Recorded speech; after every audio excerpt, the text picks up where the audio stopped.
എമ്പുരാനൊപ്പം release ചെയ്യുന്നു എന്ന പേരിൽ ധീരതയുടെ പേരിലാണ് ആദ്യം അഭിലാഷം എല്ലാവരുടെയും സെർച്ചിലും ട്രോളിലും വരുന്നത്. പക്ഷെ പിന്നീട് അതിന്റെ ട്രെയിലർ കണ്ടപ്പോൾ പ്രതീക്ഷയുള്ളതായി തോന്നി. സൈജു കുറുപ്പ്, തൻവി, നവാസ് എന്നിവരാണ് ചെയ്യുന്നത്. നമസ്കാരം. നമസ്കാരം.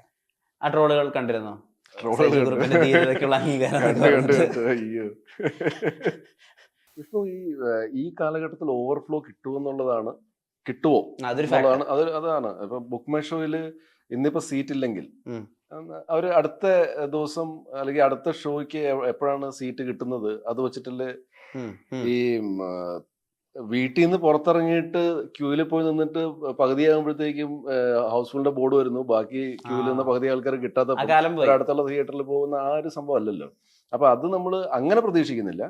ബട്ട് നമ്മുടെ പടം ഇപ്പം ഇത് പ്രൊഡ്യൂസേഴ്സിന്റെ തീരുമാനമാണ് ആ സമയത്ത് അത് റിലീസ് ചെയ്യണം എന്നുള്ളത്. അതൊരു അവരുടെ കോൺഫിഡൻസ് ആണ്. അപ്പം അത് റിലീസ് ചെയ്യപ്പെടുന്നു. നമ്മൾ വിചാരിക്കുന്നത് ഇതിനെന്തായാലും ഒരു നല്ല പടമാണ് നമ്മൾ ചെയ്തിരിക്കുന്നത്. അപ്പം ഈ പതുക്കെ ചിലപ്പോൾ ഇത് കുറച്ച് ആൾക്കാർ കാണുന്നു, പിന്നെ അത് മൾട്ടിപ്ലൈ ആവുമെന്നാണ് നമ്മൾ വിചാരിക്കുന്നത്.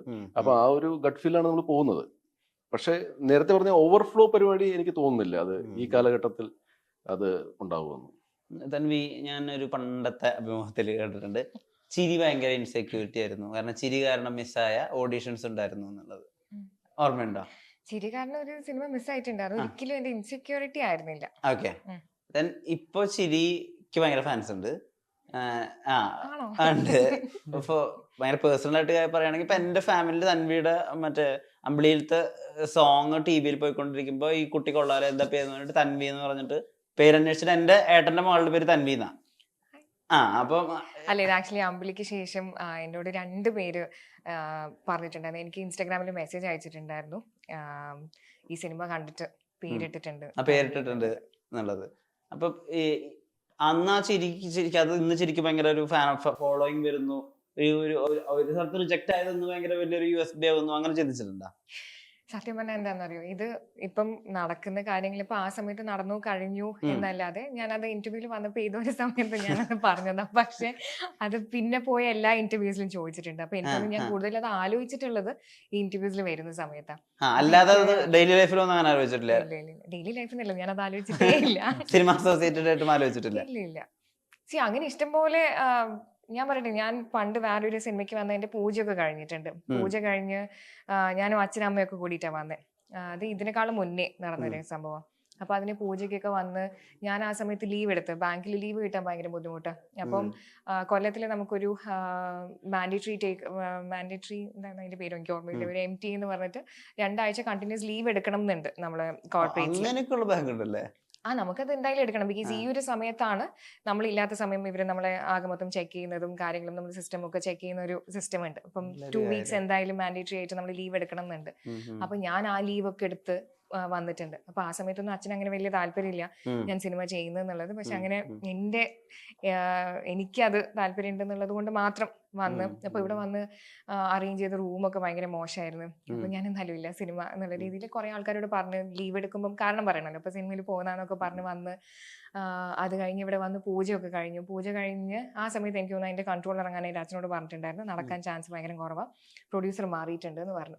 അപ്പൊ ആ സമയത്ത്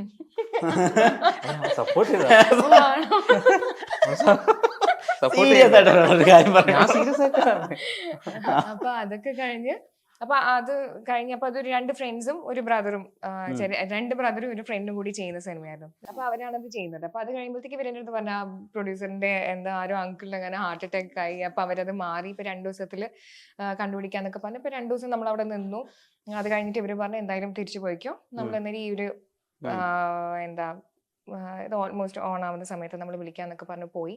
അപ്പൊ അത് കഴിഞ്ഞിട്ട് എനിക്ക് ഓർമ്മയുണ്ട്, ജനുവരി 1-ാം തീയതി എൻ്റെ നാട്ടിലെ തറവാട്ടിൽ തെയ്യം നടക്കും. അപ്പൊ ആ സമയത്ത് അന്ന് രാത്രി ഇത് ഒക്ടോബറിൽ നടന്ന കഥയാണ്. ജനുവരിയിൽ അവരെന്നെ വിളിച്ച് പറഞ്ഞിട്ടുണ്ടായിരുന്നു ഇത് വേറെ. അപ്പൊ അവരും എല്ലാവരും പുതിയ ആൾക്കാരാണ്. അപ്പം പ്രൊഡ്യൂസേഴ്സ് വേറെ അറിയുന്ന ഒരാളെ വെച്ചിട്ട് ചെയ്യണം എന്ന് പറയുന്നുണ്ടായിരുന്നു. അപ്പൊ ഇതെന്തായാലും മാറി നമ്മൾ വേറെ ചെയ്യാന്നുള്ളത് വിളിച്ച് പറഞ്ഞിട്ടുണ്ടായിരുന്നു. ആ സമയത്ത് ഞാൻ അന്ന് തീരുമാനിച്ചിട്ടുണ്ടായിരുന്നു, ഞാൻ ഇനി ഒരിക്കലും സിനിമ ചെയ്യുന്നുണ്ടെങ്കിലും മേ ബി അത് സിനിമ ഷൂട്ടൊക്കെ കഴിഞ്ഞ് ഇപ്പൊ ഷൂട്ടൊക്കെ തുടങ്ങി കഴിഞ്ഞിട്ട് ഞാൻ ഇപ്പോഴും അങ്ങനെ ചെയ്യാറുള്ളൂ. ഒരു സിനിമയിൽ സെലക്ഷൻ കിട്ടിയിട്ടുണ്ടെങ്കിലും ഞാൻ ആക്ച്വലി സിനിമയൊക്കെ തുടങ്ങി എനിക്കൊരു ഉറപ്പായി ഇതിലുണ്ട് ഞാൻ എന്നുള്ളൊരു സമയത്ത് മാത്രമേ ഞാൻ പറയുള്ളൂ. അപ്പൊ അങ്ങനത്തെ ഒരുപാട് എക്സ്പീരിയൻസസ് ഉണ്ട്. അപ്പം കൂടുതലും നമ്മൾ അങ്ങനെ നെഗറ്റീവ് ഉള്ള കാര്യങ്ങൾ അങ്ങനെ വീണ്ടും വീണ്ടും ആലോചിക്കേണ്ട കാര്യമില്ല. അപ്പൊ അതങ്ങനെ കുറെ എക്സ്പീരിയൻസ്. അപ്പൊ ആ ഒരു എക്സ്പീരിയൻസ് നമ്മൾ പഠിച്ചു ഇതെങ്ങനെയാണ് എന്നുള്ളത്. പഠിക്കുന്നേ ഉള്ളൂ, ചിന്തിക്കാറില്ല അതിനെ പറ്റി. ആ പടം പിന്നീട് നടന്നോ? ആ സിനിമ റിലീസ് ആയിട്ടുണ്ട്. അത് വിജയിച്ചോ സിനിമ? അതിൽ സന്തോഷമുണ്ടോ? ഞാൻ അത്ര ദുഷ്ടത്തിൽ സന്തോഷമില്ല. പക്ഷെ അമ്പിളി റിലീസ് ആയ സമയത്ത് എനിക്ക് ഭയങ്കര സന്തോഷം ഉണ്ടായിരുന്നു. ഇങ്ങനെ ഒരു സിനിമയിലാണ് എനിക്ക് ലോഞ്ച് എന്നുള്ളത്. അതെനിക്ക് ആക്ച്വലി ഭയങ്കര ഭാഗ്യമായിട്ട് വന്നതാണ്. ഇതില് മേ ബി ഞാൻ ആ സിനിമയിൽ വന്നിട്ടുണ്ടെങ്കിൽ ആ ഒരു എനിക്കിപ്പോഴും ഞാൻ മേ ബി തമിഴിൽ ഞാൻ ഇതുവരെ സിനിമ ചെയ്തിട്ടില്ല. തമിഴിൽ എനിക്ക് വന്ന സിനിമകളിലൊന്നും എനിക്ക് അങ്ങനെ ഒരു സ്റ്റാർട്ടിങ്ങിൽ നല്ല സിനിമ ചെയ്തില്ലെങ്കിൽ പിന്നെ അവിടെ സർവൈവ് ചെയ്യാൻ ഭയങ്കര ബുദ്ധിമുട്ടാണെന്ന് എനിക്ക് തോന്നിയിട്ടുണ്ട്. അപ്പൊ ഇതുവരെ ഞാൻ അത് പിക്ക് ചെയ്തിട്ടില്ല. ഇപ്പൊ തമിഴിൽ വന്നൊന്നും പിക്ക് ചെയ്തിട്ടില്ല. അപ്പൊ അങ്ങനെ തമിഴിൽ എന്താ വരുന്നത് പിക്ക് ചെയ്യാണ്ടിരിക്കാൻ കാര്യം എന്താ? ആ നായികക്കൊന്നും ചെയ്യാത്തതാണോ?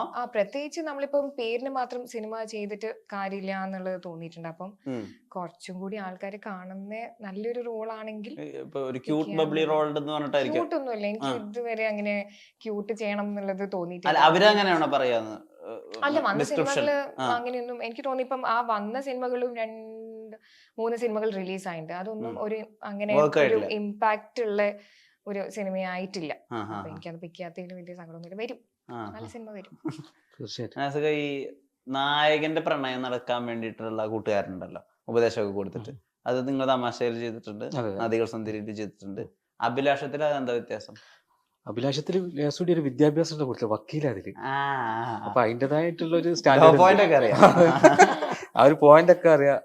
അപ്പൊ ഇതിൽ കുറച്ചുകൂടി ഒരു വെറൈറ്റി സാധന. ഇതിന്റെ ഒരു കച്ചിത്തുരുമ്പും കൂടിയാ. അല്ല, എനിക്കൊരു പ്രതീക്ഷയുള്ള പാടാ അഭിലാഷം എന്ന് പറയുന്നത് ജീവിതത്തില്. എനക്ക് നല്ല ഇതായിരുന്നു എന്റെ പ്രശ്നം. നമുക്കില്ലേ കാണുമ്പോ നമുക്കൊരു സന്തോഷം ചിരിയൊക്കെ വരിക. അപ്പൊ സീരിയസ് ആയിട്ട് പറയുമ്പോ നമുക്ക് ഞാന് ഈ പടത്തില് സീരിയസ് ആയിട്ട് ഡയലോഗ് പറയുമ്പോ തനിയുണ്ടാവും ചിരിക്കുന്നത്. എനിക്ക് എങ്ങനെ നോക്കിയിട്ടും എനിക്കില്ല ഭയങ്കര ഇഷ്ടം തോന്നുന്ന അങ്ങനെ ഒരു സീരിയസ് ആയിട്ടുള്ള ഒരു സാധനം എനിക്ക് അപ്പൊ തോന്നിയിട്ടില്ല. I am so sorry. Kerala crime ഫയൽസില് കുറെ സീരിയസ് ആയിട്ടുള്ള ഭാര്യ പ്രസവിക്കുന്ന സമയത്ത് ക്യാരക്ടർ ഡ്യൂട്ടിയിലാവുന്ന സമയത്ത് ഒരു സീനുണ്ട്. അത് റിഹേഴ്സൽ ആയിട്ടാണ് ഇതിന്റെ ഒരു ക്രോസ് പോണേ. ആൾക്കാർ കാണണ്ടേ സീരിയസ് റോളും ചെയ്യുന്നുണ്ടെന്നേ. അല്ല, ഈ ഇത് ഇങ്ങനെ നായകന്റെ കൂട്ടുകാരനാട്ടോ, കൂട്ടുകാരനെ ഉപദേശം അങ്ങനെ ബ്രീഫ് പറയൂലേ വിളിച്ചിട്ട്? ഇപ്പൊ ഇങ്ങനെ വിളിച്ചിട്ട് പറയാണ് നായകന്റെ കൂട്ടുകാരനാണ്, കൂട്ടുകാരൻ ഉപദേശിക്കുന്ന ആളാണ്. അപ്പൊ ഇതൊരു റിപ്പീറ്റേഷൻ ആവണില്ല, അങ്ങനെ തോന്നലുണ്ടോ നിങ്ങൾക്ക്? അല്ല, ഇടയ്ക്ക് ഞാൻ വേറെ വേഷങ്ങൾ ചെയ്യുന്നുണ്ടല്ലോ, അപ്പൊ ഇതായി പോകുന്നുണ്ട്, ടാലിയായി പോകുന്നുണ്ട്. അത് വലിയ ബാധിക്കുന്നില്ല എന്നാണ് എന്റെ സംശയം. ഇനി എങ്ങനെ പുറമുള്ള സംസാരം എന്താണെന്നുള്ള അറിയില്ല.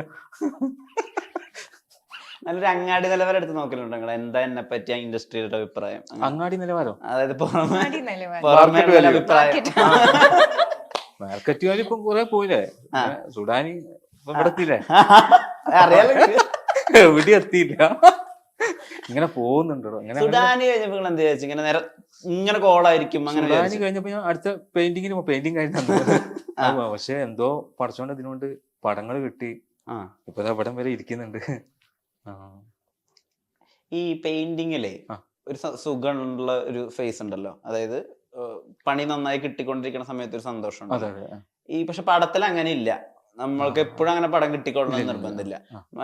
ഈ പെയിന്റിങ്ങിൽ മഴ പെയ്യുന്ന പോലെ മഴ സീസണിൽ പെയിന്റിങ് പണി ഉണ്ടാവില്ലല്ലോ. സോ ഈ പടം കിട്ടാണ്ടിരിക്കുന്ന സമയത്ത് ആസിക്ക് എന്താ ചെയ്യണം പോസിറ്റീവ് ആയിട്ടിരിക്കാൻ? ഞാന് ഇങ്ങനത്തെ ചോദ്യം പാസ് ചെയ്യാൻ പറ്റുമോ?